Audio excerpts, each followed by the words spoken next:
Marco Brown is a Utah family law attorney.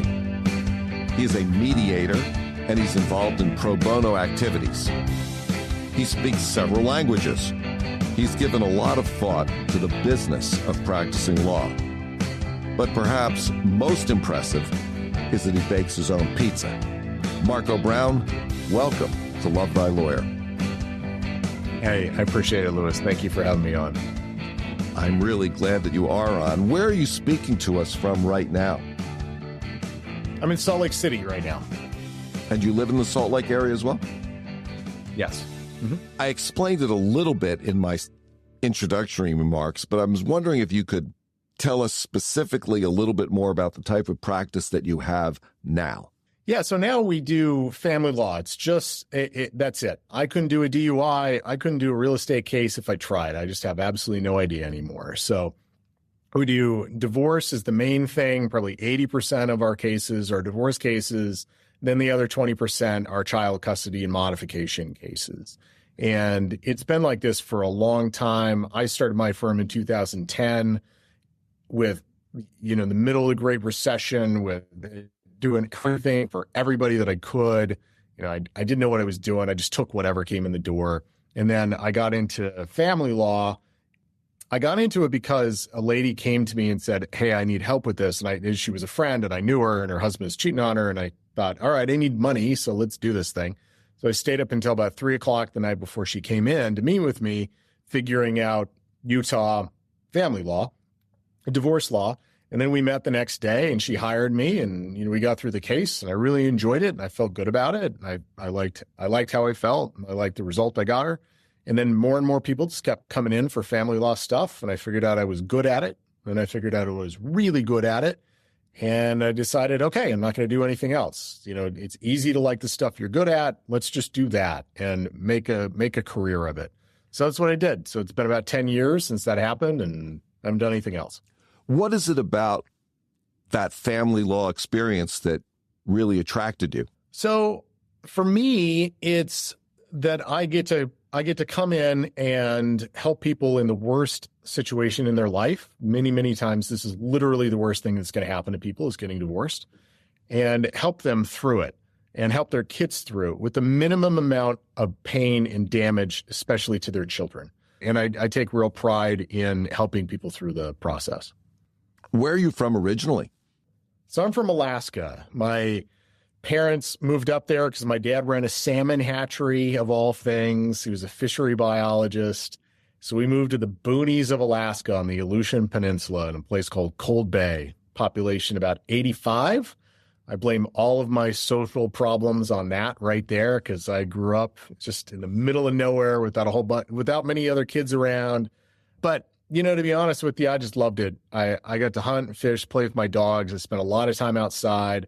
I spent a lot of time alone in my own head, figuring things out. And now that I look back on it, I realize that it really helped me kind of develop that executive functioning in that prefrontal cortex, right? Because I just had to work through problems all the time out there. And then when it came time to, do adult stuff, that was pretty easy because I was kind of doing that stuff all the time when I was a kid. So I really enjoyed it out there. Is that where you went to high school? No, I lived there from the time I was born until 13. And then I moved into Anchorage for 8th grade and high school. But I never did finish high school. I just left early. Somehow got my GED and made it back to college. But those were some rough years for me. What did you do between the time you left high school and the time you started going to college? There really wasn't a gap there. I just left and then very quickly decided that was probably not a good life path for me. So I went and took the GED and then got into college after that. So I actually started college a year early because I made that decision, but it was just the luck of the draw. Where'd you go to college? So I started college at a university there in Anchorage called UAA, University of Alaska Anchorage. It's kind of the flagship university in Alaska. And then after a year, I kind of got myself together a little bit and I transferred down to BYU in Utah. Was there some reason that you decided to go to BYU? Was there something about BYU that attracted you? Yeah, I'm Mormon. So that was, it's a church-owned school. What was your experience at BYU like? I loved it. I really did. It's an educational and spiritual experience for me. So when I was a teenager, I was very full of myself. I was an atheist at that point. I just didn't like myself very much, but I'd grown up in a religious household, and my parents were very religious. They taught me, what they believed, and I didn't really care because, but that's what I was going through. And then when I was about 16, they sent me down to BYU because they knew that the only way that they were ever going to make a Mormon out of me was if I went to BYU. So they sent me down there, and I felt differently about myself, and I felt differently about things when I was there, and I didn't realize what that was at that point. But I knew that everybody there was a bit different than the people that I was normally interacting with. So when it came time to, get into college and I kind of got myself straight a little bit, I thought, okay, I liked that place, BYU, so maybe I should go to school there.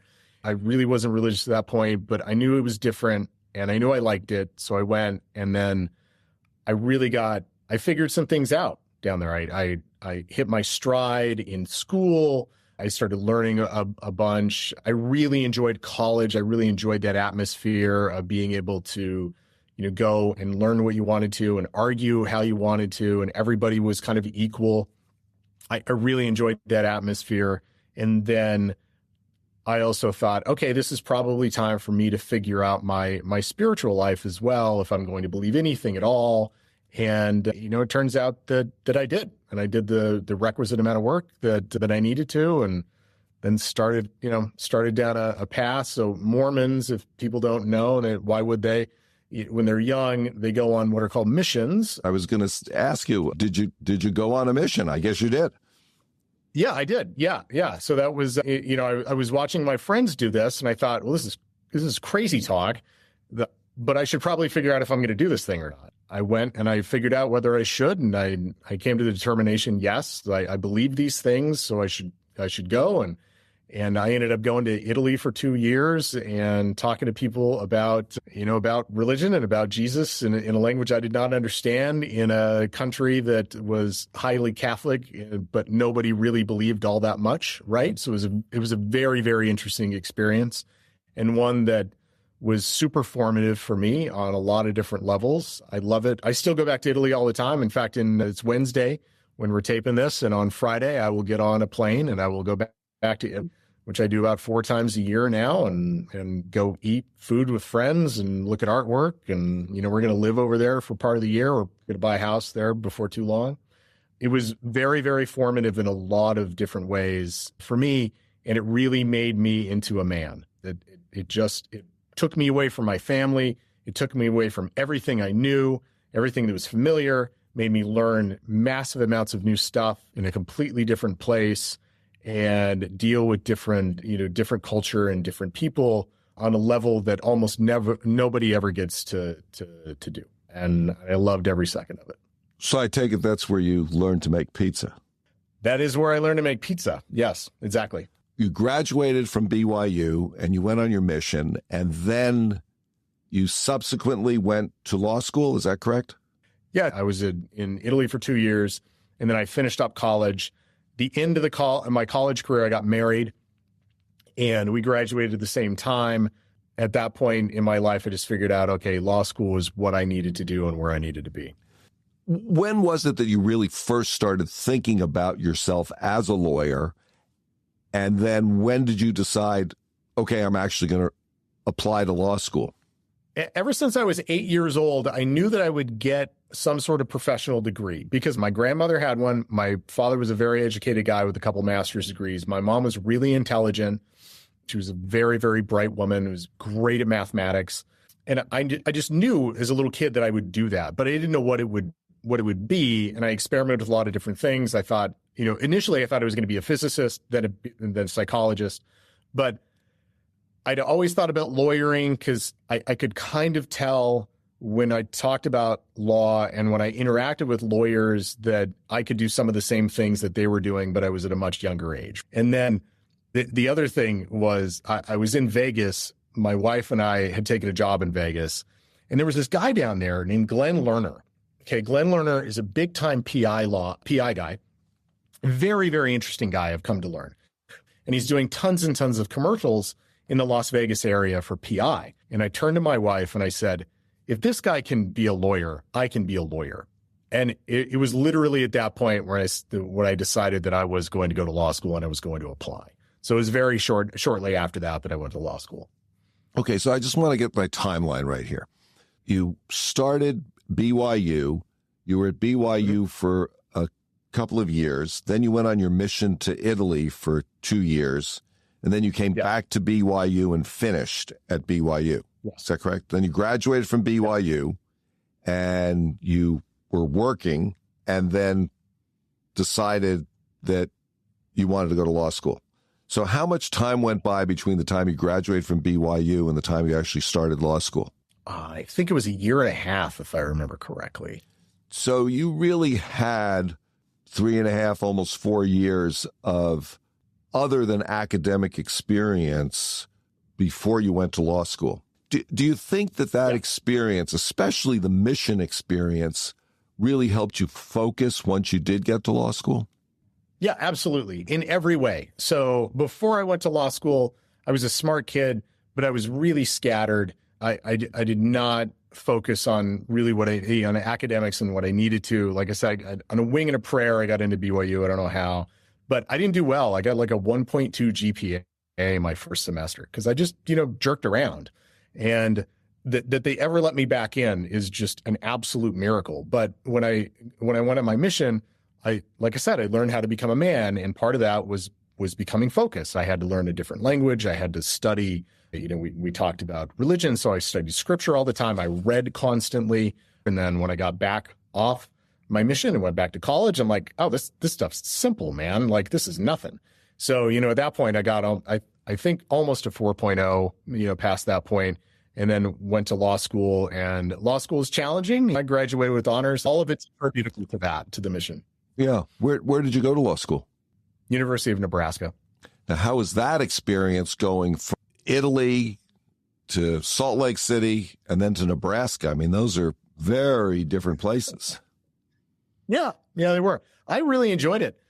I like the Midwest a lot. I really enjoy the people in the Midwest. The people are just beautiful, beautiful people. They're really, really nice. They're really level-headed. They're not flashy, but they'll do anything for you. And I loved them. If a young person were just coming out of college, would you recommend the law as a career? The old joke is you ask a lawyer a question and he says, it depends, right? It does depend. It depends on who you are and whether you want to do lawyer stuff. If you're made for it, like I was made for it, because literally my brain was made to be an attorney's brain. And what I mean by that is ever since I was a little kid, I could take an argument, I could take a logical proposition, and I could unpack that logical proposition and look through the permutations of it and think through them very quickly to their logical conclusions, right? And then kind of backtrack into that and then use that and argue through an issue.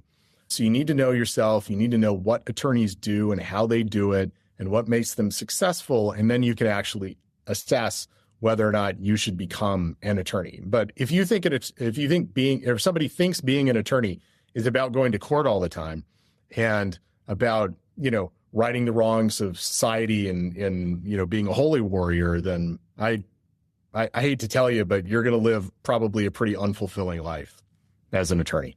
How is actually practicing law actually met or differed from your expectations about it? Oh, wow. That's a great, great question. It's very different than I anticipated it would be. I was naive and I thought that I would be a litigator and I would be in the courtroom all the time, just doing my litigation thing. And what I thought litigation meant was that you were in the courtroom quite a lot. That was my naivete. I never realized that so much of the success that an attorney has is really based off how well they serve their client and how well they can communicate to their client really difficult legal concepts in plain English. I think that more than anything else, it is the indicator of success as an attorney, and especially the indicator of business success as an attorney. That really kind of brings up my next question to you. One of the reasons I was so interested in talking to you is because I wanted to talk to you about the business of practicing law and how that business of practicing law has gone for you and what sort of, lessons or observations that you've made about that. So I've had two kind of phases in my career when it comes to business. The first was when I started in 2010. So about 2010 to 2015, 16, I was terrible at business. Law school teaches you absolutely nothing about it. Law school, very often, law professors disdain the actual practice of law. They think it's kind of dirty and non-academic, and, it's motivated by this profit thing, and that's awful. But they can do that because they're bureaucrats and they enslave kids in lots of debt and then get paid off that debt, right? So they can make those ivory tower arguments. So they don't teach anything because they don't know anything. So I got into owning a firm and I didn't know anything about it. So I spent 5-6 years not knowing anything about it. And those were really bad years, actually. Like, I was a good attorney. I really tried hard for my clients and did well for them. But I was suffering really, really badly because I was doing all this work and I didn't know what I was doing. I wasn't getting paid for it. I decided, okay, don't want to do that. I had to create a system to get paid at 100%. And so I thought, okay, how do I create that system? So I did that. And once I started getting paid 100% for the work I did, everything changed. Everything changed. And then at that point, I thought, oh, okay, I did this once, so maybe I can do this again with different aspects of the law firm, and especially with the business aspects of the law firm, because that really helped out quite a bit. So I started doing that more and more and more and thinking about the business side of things. And the funny thing was, once I did that, then the law side got a lot better too, because I was able to actually give myself space and step back from the crush of the day-to-day and think about how to serve my clients better and how to hire other attorneys so they could service them better, and how we could create systems that would service them better, and how we could talk to them to service them better and roadmap better for them and communicate better with them. So by focusing on the business aspect of law, I became a lot better at that, but I also became a lot better at the law aspect of law. Would it be fair to say that now you run a law firm, but you really don't do a lot of day-to-day practice of law? Yeah, I'm not a lawyer anymore. So I run legal companies. I oversee, I have a second in command here who is the chief legal officer. He runs the day-to-day. So I'm not in those cases anymore. Every once in a while, I'll answer high-level questions about cases, but I'm really overseeing the business administration of the law firm, client acquisition, expansion, quality control, those types of things. So I don't really get into the nitty-gritty much anymore. How big a firm is it that you're running these days? So we have 11 attorneys and 4 paralegals and some more administrative staff. So I should know this number, but I think it's around 20 total team members right now. Is there anything that you know now that you really wished you knew before you started practicing law? No, there are 2 things. One, I wish I had known that it was a really bad idea to take out $160,000 in loans to go to law school. And then I really wish I had known how to sell and to close as a skill set before opening my own law firm. What advice would you give to a young lawyer just starting? If you're a young attorney, you need to decide what your career is going to look like. Envision that, right? It might not be what you might not end up where you envision it, but at least have the vision for it. There are 2 things you should learn from your first job as a lawyer, because you will not stay at that job for your entire career. It just will never happen. So the 2 things you should learn are what type of law you don't want to practice and what type of lawyer you do not want to be. And if you do those 2 things in the first year or 2 that you're an attorney, your trajectory as an attorney will be markedly different than if you had never done that. If you could just eliminate all those things at the very, very beginning, you're going to live a life as an attorney that is going to be much, much better than if you hadn't done that. Do you think the legal system is fair? Oh, wow. I tend to think of the American legal system like Churchill thought about democracy. It's the worst, except in comparison to all other systems. In what I do, is it fair? I think it approximates it. What sort of recreational pursuits do you enjoy when you want to get your mind off of the practice of law? I have always had to watch my weight and watch my health. So I spend a lot of time kind of thinking about that, but I also spend a lot of time now in the gym because I have more time that I can do that sort of thing. So I lift heavy objects and I put them down, and I do cardio. I really enjoy being in the gym. I really enjoy being outside, hiking. Utah is great for things like that. So I enjoy that quite a bit. I cook. I spend an inordinate amount of cognitive energy thinking about food, especially Italian food, because I just love it. So I cook a lot. We travel back to Italy. So there are ways that there are recreational activities that really do help kind of help me psychologically to deal with the stress that I'm undergoing, even though I just said that I still have a lot of it and I'm kind of retooling things.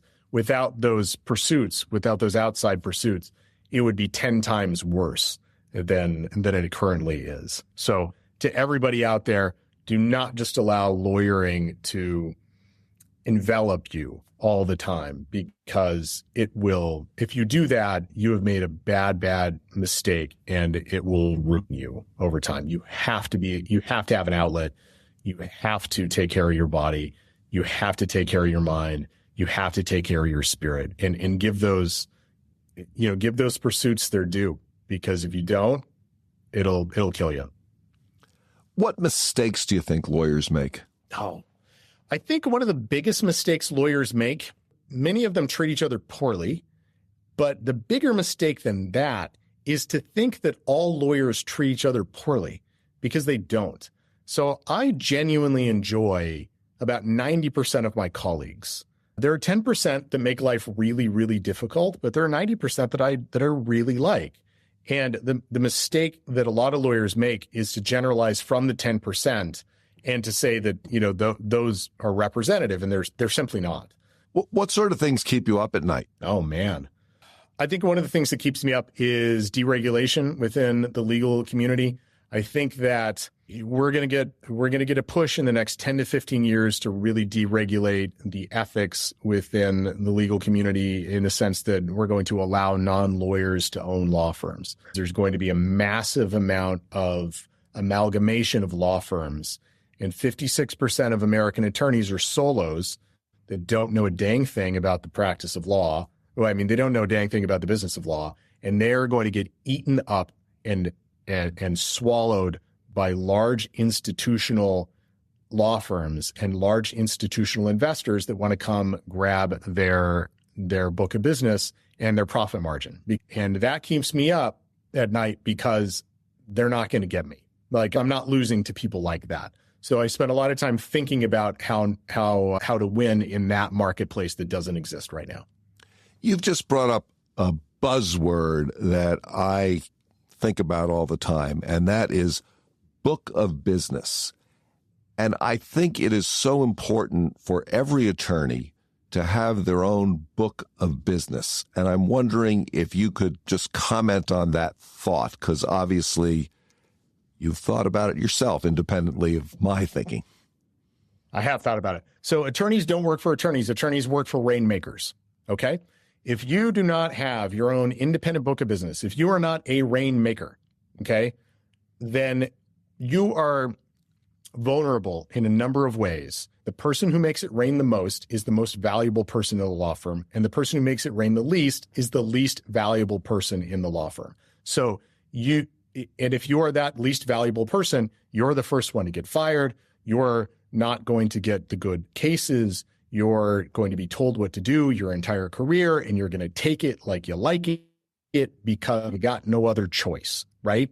So you having your own book gives you power and gives you authority.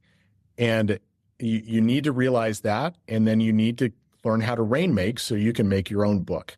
And that makes you independent.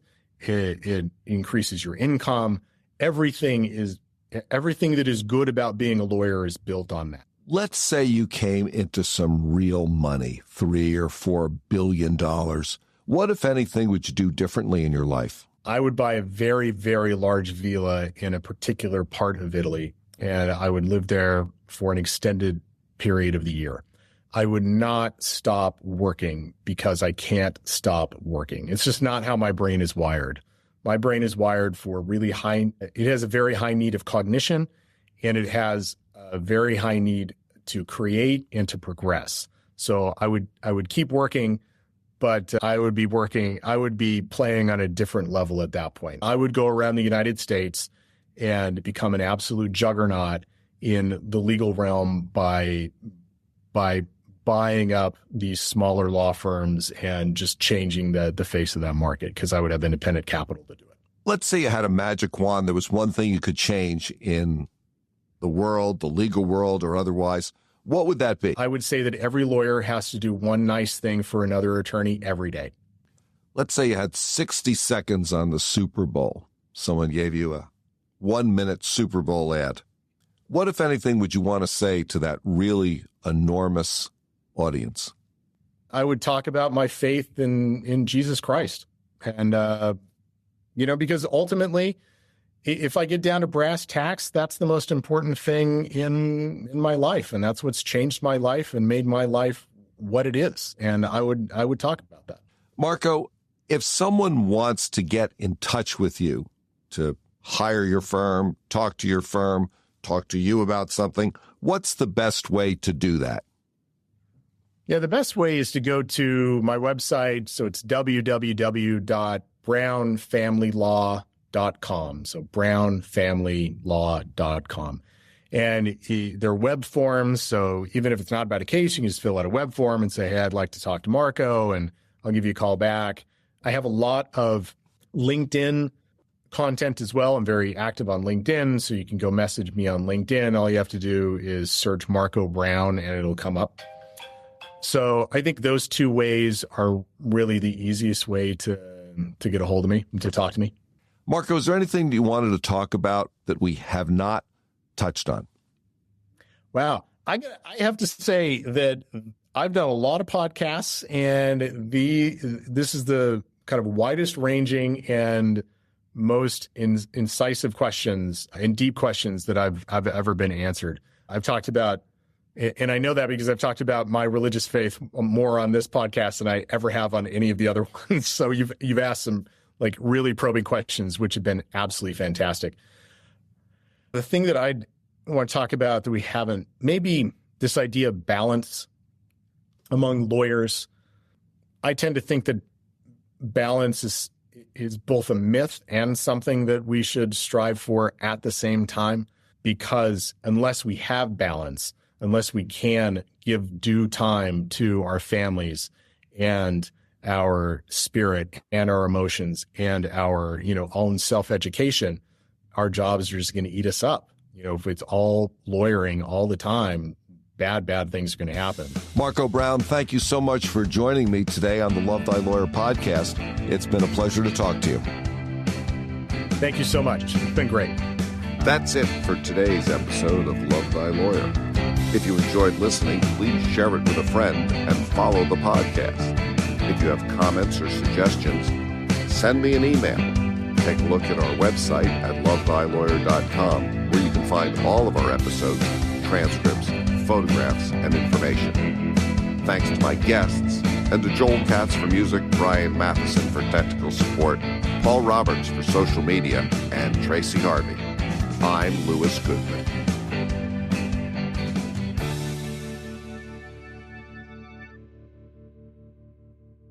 I was not constituted as a psychologist. Like, I was a lawyer. My head works like a lawyer's head works. I like to argue.